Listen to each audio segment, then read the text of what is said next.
Sciatica మా దగ్గరకు వచ్చే పేషెంట్స్ ఏం చెప్తుంటారంటే, నాకు సయాటికా ఉంది, సయాటికా నొప్పి ఉంది, ఈ నొప్పి అనేది నడుము నుంచి పాకుతూ అరిపాదాల దాకా ఈ నొప్పి అయితే ఉండుతని కంప్లైంట్ చేస్తుంటారనమాట. అసలు సయాటికా అంటే ఏంటి? సయాటికా అంటే నరం పేరు. ఈ నరం అనేది నడుము దగ్గర నుంచి స్టార్ట్ అయ్యి బటక్స్ థై రీజన్స్ క్రాస్ చేస్తూ పాదం దాకా దీని బ్రాంచెస్ అయితే ఉంటాయి.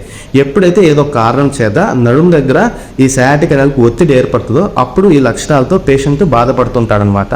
ఈ సయాటికా అనేది జబ్బు కాదు, ఒక కంప్లైంట్ మాత్రమే. ఏదో ఒక వ్యాధిలో ఈ సయాటికా అనేది సిమ్టమ్ మాత్రమే, అది గుర్తించండి.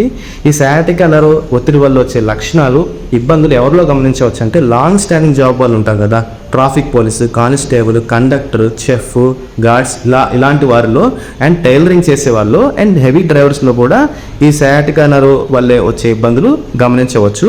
ఈ సయాటికా అనే పదం ఎక్కడ ఆయుర్వేదంలో చెప్పడం అయితే జరగలేదు, కానీ దీని లక్షణాలు ఏవైతే ఉన్నాయో ఆయుర్వేదిక్లో ఒక వ్యాధితో కంపేర్ చేయడం అయితే జరిగింది. అదేంటంటే గ్రద్రసి. ఆ గ్రద్రసి అనే పేరు ఎందుకు వచ్చిందంటే, ఈ లక్షణాలు ఉన్నవాడు ఒక గ్రద్దలాగా నడుస్తాడు కాబట్టి దాన్ని గ్రద్రసి అనే పేరు అయితే ఇచ్చారనమాట.